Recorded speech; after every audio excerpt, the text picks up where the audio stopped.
താടാസനയാണ് നമ്മളിപ്പോൾ ചെയ്യാൻ പോകുന്നത്. ഇത് ചെയ്യുമ്പോൾ കാലുകൾ രണ്ടും അടുപ്പിച്ച് വെക്കുക, കൈകൾ രണ്ടും ശരീരത്തിൻ്റെ ഇരുവശങ്ങളുമായി ചേർത്ത് വെക്കുക. നമ്മളുടെ ലോവർ ബോഡി ടൈറ്റ് ആയിരിക്കണം. ഇത് ചെയ്യുമ്പോൾ കാല്, തൈസ്, അരക്കെട്ട് ഇവയെല്ലാം ടൈറ്റാക്കി വലിച്ചു പിടിക്കുക. അതിനുശേഷം ശ്വാസം എടുത്തുകൊണ്ട് കൈകൾ രണ്ടും മുകളിലേക്ക് ഉയർത്തി കൈകൾ പൊക്കി പിടിക്കുക. കൈകൾ രണ്ടും സ്ട്രെയിറ്റ് ആയിരിക്കണം. നട്ടെല്ല് വളയരുത്, നട്ടെല്ല് സ്ട്രെയിറ്റ് ആയിരിക്കണം. ഒരു 5 സെക്കൻഡ് നമുക്ക് ഈ പൊസിഷൻ ഹോൾഡ് ചെയ്യുക, ബ്രീത്ത് ഹോൾഡ് ചെയ്യുക. അതിനുശേഷം എക്സേൽ ചെയ്തുകൊണ്ട് സാവധാനം നോർമൽ പൊസിഷനിലേക്ക് തിരിച്ചു വരിക. ഞാനൊന്ന് ചെയ്ത് കാണിക്കാം. ഇൻഹേൽ,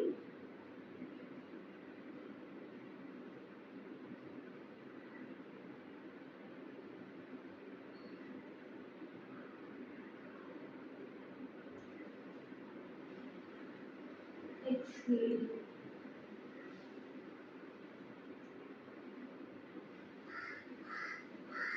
ഇത് ഒരു 6 ടൈംസ് ചെയ്യാം.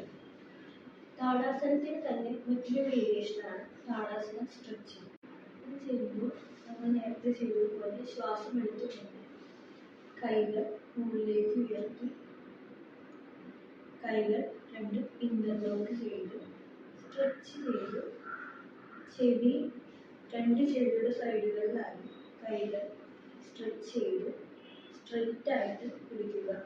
അതിനോടൊപ്പം തന്നെ കാലുകൾ കുത്തി പൊക്കി വിരലുകളിൽ ബാലൻസ് ചെയ്ത് നിൽക്കാൻ ശ്രമിക്കുക. നിങ്ങൾക്ക് ഒരു പോയിന്റിലേക്ക് ഫോക്കസ് ചെയ്ത് നിൽക്കാം. അപ്പോൾ കുറച്ചും കൂടി ബാലൻസ് കിട്ടും. ഇങ്ങനെ ഒരു 5 സെക്കൻഡ് ഹോൾഡ് ചെയ്തതിന് ശേഷം എക്സേൽ ചെയ്തുകൊണ്ട് തിരിച്ചു വരാം. ഇത് ഒരു 6 ടൈംസ്